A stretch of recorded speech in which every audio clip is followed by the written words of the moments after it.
Hola a todos, les saludamos desde el Centro de Educación Ambiental. Nosotros somos un departamento de la Dirección de Medio Ambiente de la Municipalidad de Guatemala y nuestra labor es difundir información sobre todo lo que tenga relación con medio ambiente, tanto a centros educativos como a empresas, como a los vecinos en general. Hoy estamos acá para que les informe sobre medio ambiente. Vamos a ver alguna información que les será de utilidad para conocer mejor qué es este tema. Por ello, es importante que ustedes se informen para que ustedes también sean defensores del medio ambiente. ¿Qué es el medio ambiente? Empezaremos con el concepto y esto se reduce a todo aquello que nos rodea. El medio ambiente es todo lo que está a nuestro alrededor, incluyendo todo lo que tiene vida como lo que no tiene vida.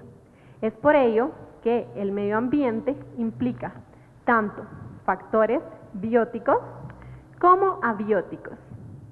Acá nos reducimos entonces a lo que es el concepto de equilibrio ecológico.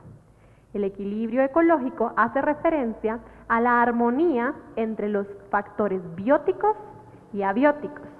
Ahora bien, ¿qué es un factor biótico? Como lo dice el prefijo bio, que significa vida, los factores bióticos son todos aquellos organismos que tienen vida.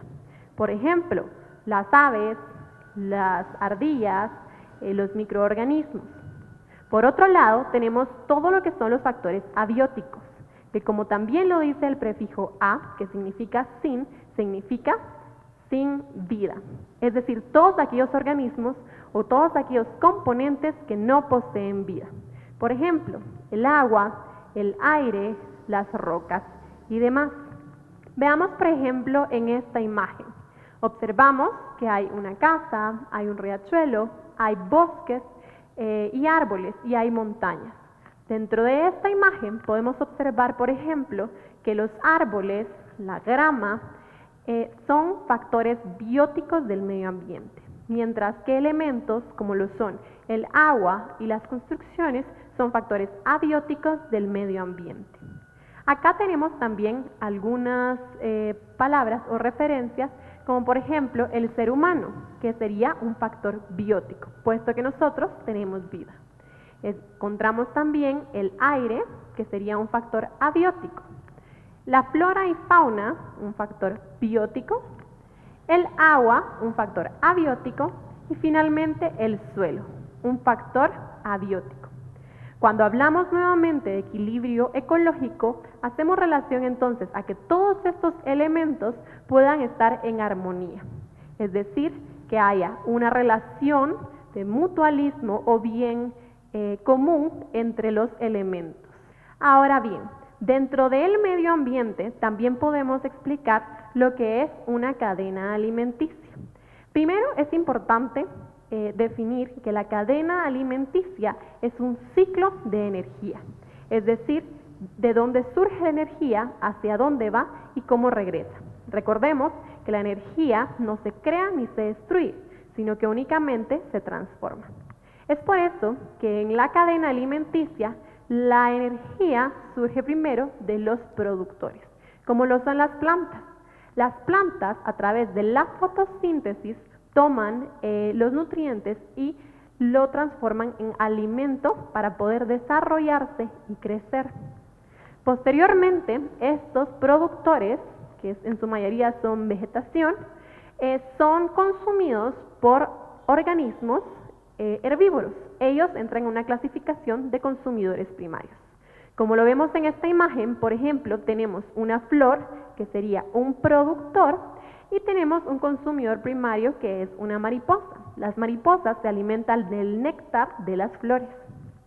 Posteriormente tenemos a los consumidores secundarios, en este caso un carnívoro como lo es una rana, que se alimenta de la mariposa. Consecutivamente tenemos a un consumidor terciario, que en este caso es un depredador como la serpiente, que se va a alimentar de la rana. Y finalmente tenemos entonces a los descomponedores. ¿Qué va a pasar con el depredador cuando llegue el final de su vida? Y entonces empieza a desintegrar los descomponedores, tales como bacterias, hongos y microorganismos, van a intervenir en este descomponedor, en este depredador, para poderlo descomponer y que se reintegre nuevamente a la tierra. Si vemos entonces, esta cadena alimenticia termina siendo algo cíclico, puesto que la energía que en algún momento el productor sintetizó pasó por cada uno de los estratos de la cadena y llegó finalmente a los descomponedores para reinsertarse en el suelo, de donde nuevamente los productores toman la energía y la reintegran a la cadena, haciendo así que esta cadena sea algo cíclico. Este que tenemos acá es tan solo un ejemplo. Sin embargo, hay cientos de ejemplos más de lo que es la cadena alimenticia. Nosotros inclusive, al momento de alimentarnos, también formamos parte de esta cadena, formando parte de un consumidor. Por ejemplo, pensemos cuando nos alimentamos de un pescado. El pescado previamente se tuvo que haber alimentado de algas o de algún otro pez más pequeño. Por lo tanto, nosotros también, al consumir alimentos, formamos parte de esta cadena alimenticia que integra el medio ambiente. En lo que respecta a los recursos naturales, es necesario enfatizar que un recurso natural es todo bien que nosotros obtenemos de la naturaleza. Los recursos naturales, según su capacidad de reponerse, se pueden clasificar en dos: en recursos naturales renovables y en recursos naturales no renovables. ¿Qué es un recurso natural renovable? Seguramente lo han escuchado en su clase de ciencias naturales. Y este concepto hace relación a todo aquel recurso o bien que obtenemos de la naturaleza que es capaz de reponerse o regenerarse en medida o en una tasa menor o igual a la que la sociedad o la humanidad lo demanda. Es decir, que se puede reponer de forma más rápida a la que nosotros como seres humanos lo consumimos. Por ejemplo, la flora, tales como todo lo que es plantas alimenticias, o también, por ejemplo, los árboles maderables, son capaces de regenerarse y restituirse en función que los seres humanos vamos haciendo uso de ellos. También podemos mencionar ahí distintas energías, que como lo dice también el nombre, son energías renovables. Y esto es porque, como les mencionaba, su capacidad de regeneración o restitución es más acelerada que en la medida en la que nosotros los humanos lo demandamos. Por ejemplo, la energía eólica, que es la energía proveniente del aire o de las corrientes de viento. La energía solar, que es la energía proveniente del sol, que la podemos utilizar tanto para generación de electricidad como para calefacción. Y finalmente la energía hídrica, que es aquella energía que proviene del agua. Afortunadamente, nosotros, Guatemala, como país, tenemos la dicha de que somos una nación con muchos recursos renovables y particularmente tenemos la capacidad de abastecernos de varias de estas fuentes de energía. De hecho, en Guatemala tenemos varias plantas de energía hídrica, también tenemos plantas de energía solar e inclusive plantas de generación de energía eólica. Esta es una ventaja en cuanto a la generación de energía en comparación de otras fuentes, ya que además de ser renovables, es decir, de que se van a escasear o nunca van a escasear o se van a escasear con muy poca frecuencia, estas energías tienen un menor impacto ambiental, ya que generan muy poca o nula contaminación. Por otro lado, nosotros tenemos los recursos naturales no renovables, es decir, todos aquellos que no tienen la capacidad de regenerarse, restaurarse o reponerse comparado con la tasa en la que nosotros los seres humanos los extraemos o con la que los demandamos. Entre estos recursos podemos mencionar, por ejemplo, los minerales. Entre ellos entran piedras preciosas tales como el oro y la plata, y también otros materiales que utilizamos para procesos industriales y económicos. Otro recurso no renovable son, por ejemplo, los combustibles fósiles, que son todos aquellos que utilizamos en gran medida en lo que es transporte y también industria. También podemos mencionar la energía nuclear, que es otro elemento no renovable. Y finalmente el gas propano, que seguramente ustedes han utilizado en sus casas, en su estufa, para cocinar.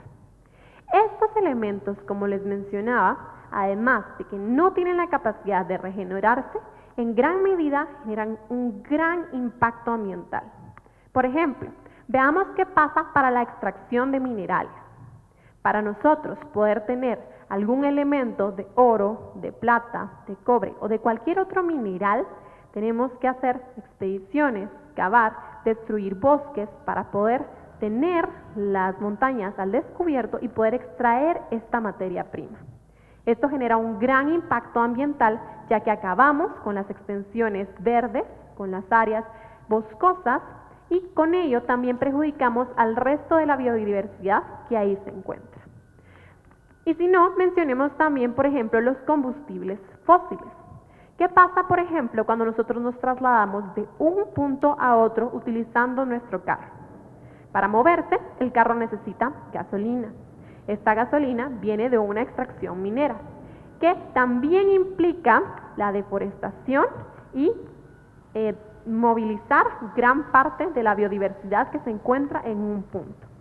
Adicional a ello, el uso de combustibles fósiles genera un gran impacto al medio ambiente, pues una vez que se quema ese combustible fósil, se emiten grandes cantidades de gases contaminantes a la atmósfera. Es por eso que es muy probable que ustedes hayan visto que cuando hay un bus que ya está viejo y no ha tenido mantenimiento, se observa una nube negra saliendo de su escape. Y esto es lo que nosotros podemos ver. Sin embargo, todos los automóviles, al usar combustibles fósiles, generan este tipo de gases que son contaminantes al medio ambiente. Y bien, nos metimos un poco a lo que es contaminación ambiental, pero vamos a aprender mucho más respecto a ello en la segunda fase de esta capacitación de medio ambiente. En ella, además de aprender sobre tipos de contaminación, aprenderemos sobre los impactos que esta contaminación tiene en la sociedad y en el medio ambiente en general. Los esperamos en la próxima etapa de esta capacitación.